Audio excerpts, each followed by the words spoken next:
When Wayne Shorter told Miles Davis, "I wrote most of the group's biggest hits, ESP, Orbits, Footprints, Prince of Darkness," he was essentially claiming that Miles had been taking credit for his creative work. The accusation was devastating, that the bandleader was stealing recognition from the real composer. Miles's response to this unprecedented challenge to his creative legacy didn't just defend his reputation, it revealed the complex truth about collaboration, credit, and who really deserves recognition for musical genius.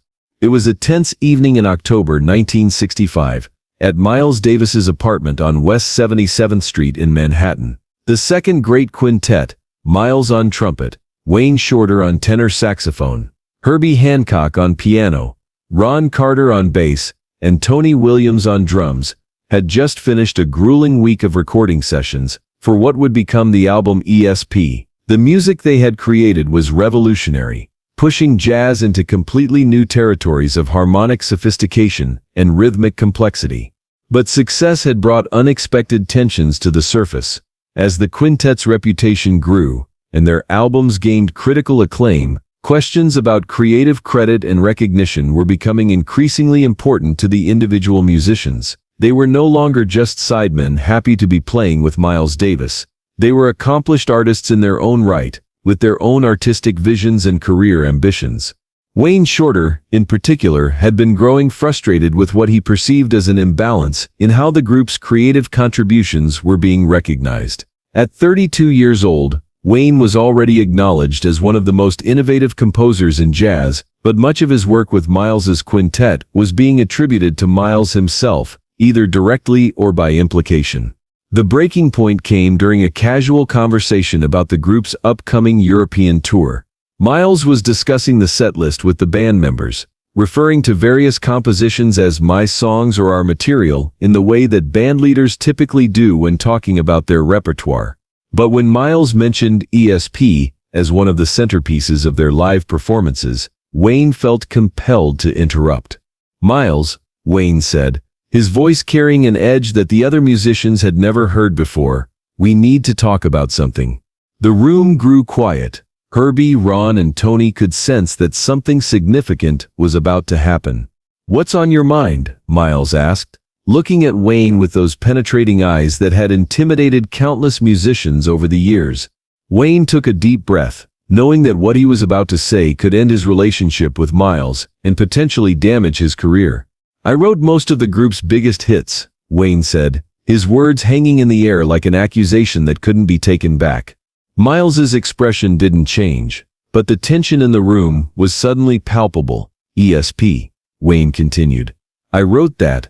Orbits, that's mine too. Footprints, Prince of Darkness, I composed those pieces. But when people talk about this quintet's music, when critics write reviews, when record companies promote our albums, it's always about Miles Davis's compositions or Miles Davis's innovative sound." Wayne's voice was rising with frustration that had clearly been building for months. "I'm not saying you don't contribute to the music, Miles, but I am saying that I deserve credit for the compositions I've created. These aren't just arrangements of your ideas, these are complete musical concepts that I developed and brought to the band." The accusation was more serious than a simple disagreement about credit.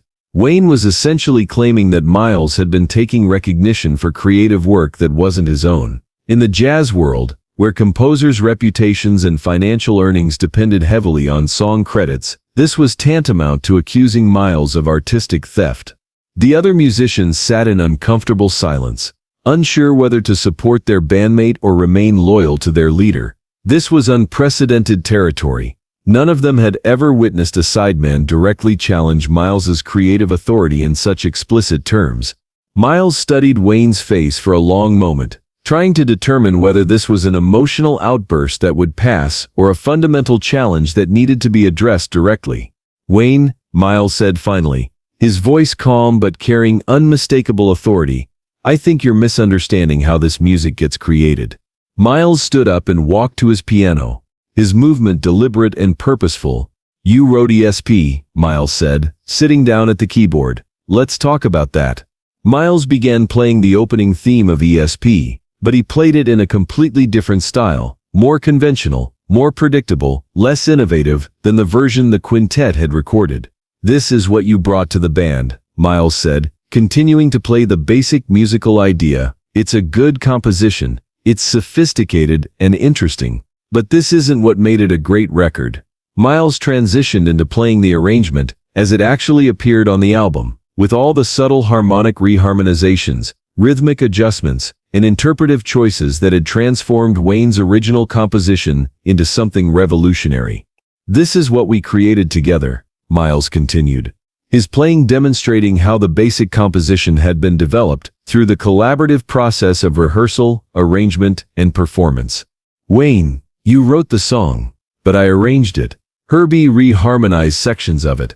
Ron found bass lines that enhanced the harmonic movement.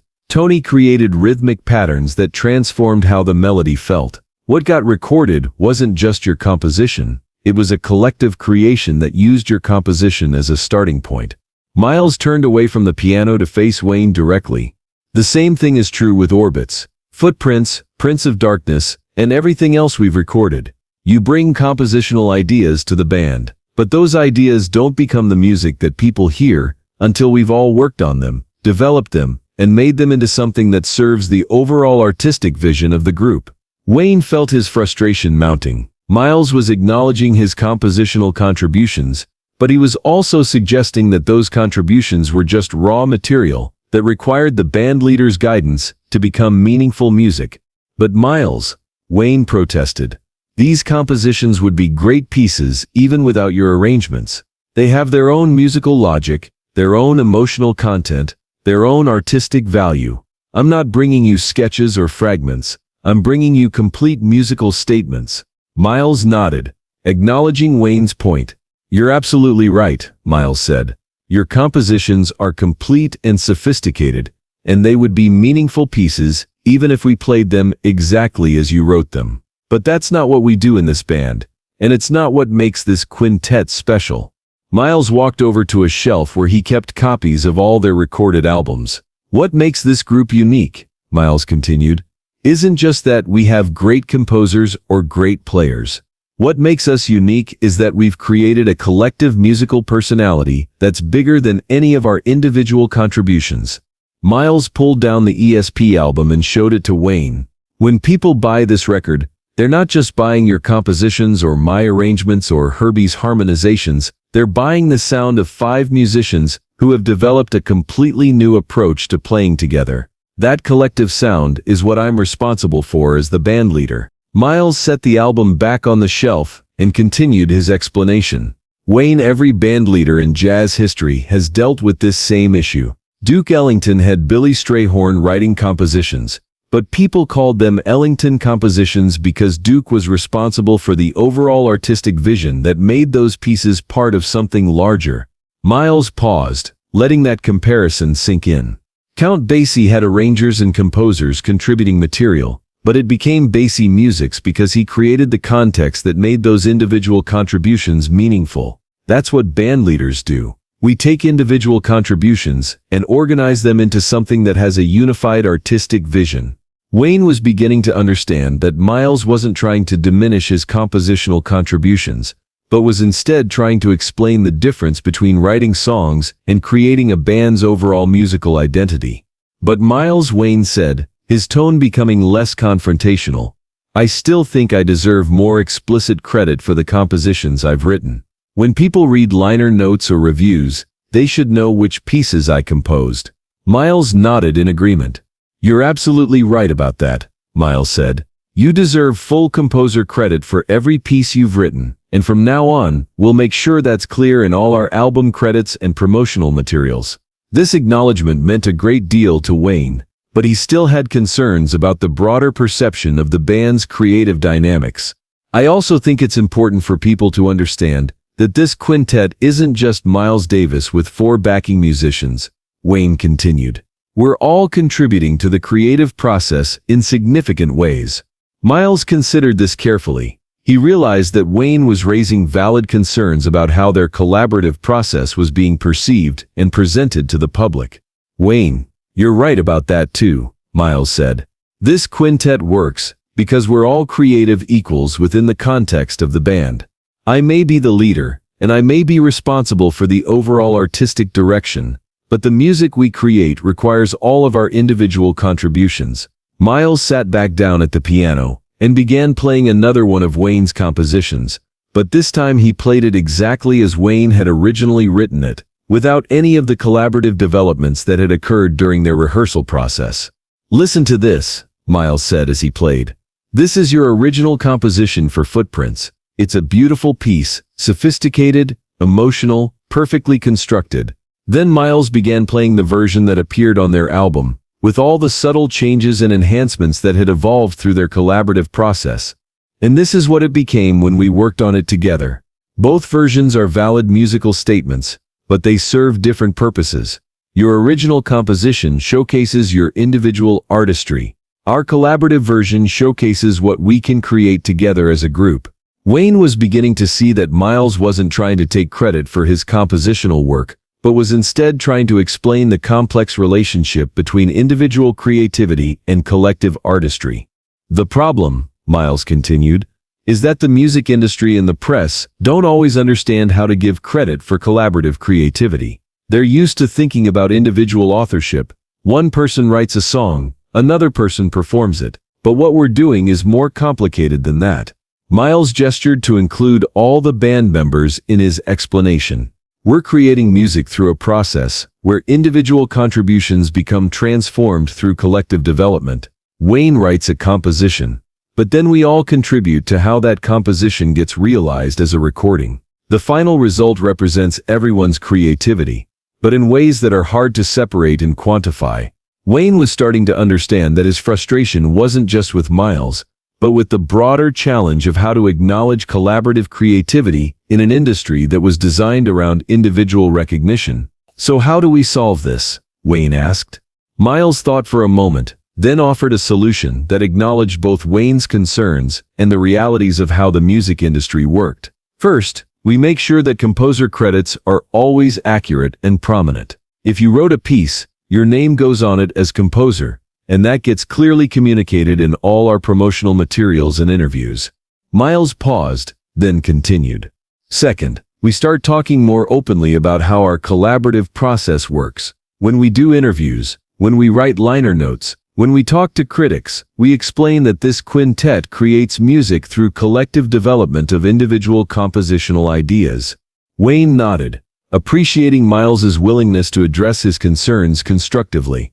"And third," Miles said, "we acknowledge that what makes this band special isn't just individual contributions, but the way those contributions come together to create something none of us could create alone." The conversation that followed lasted for several more hours, with all 5 band members participating in a discussion about creativity, collaboration, and recognition. By the end of the evening, they had developed a new understanding of their roles within the group and their responsibilities to each other as creative partners. Wayne's challenge to Miles's creative authority had initially seemed like a threat to the band's unity, but it had actually opened up a conversation that made their collaborations stronger and more honest. In subsequent interviews and album credits, the quintet made sure to acknowledge each member's specific contributions while also explaining their collaborative creative process. Wayne received full composer credit for his pieces, but the band also talked openly about how those compositions were developed and transformed through their collective work. The resolution of this creative credit battle became a model for how innovative musical groups could balance individual recognition with collective artistic identity. Instead of seeing collaboration and individual credit as competing interests, they demonstrated how both could be honored simultaneously.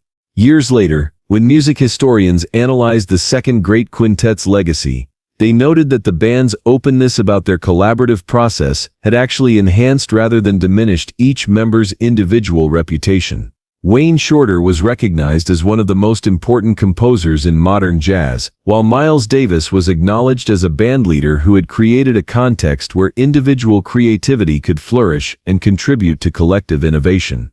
The confrontation that had initially threatened to tear the band apart instead became the foundation for a more mature and sustainable approach to creative collaboration. Wayne's challenge had forced everyone to think more clearly about the relationship between individual artistry and collective creativity, ultimately making both stronger.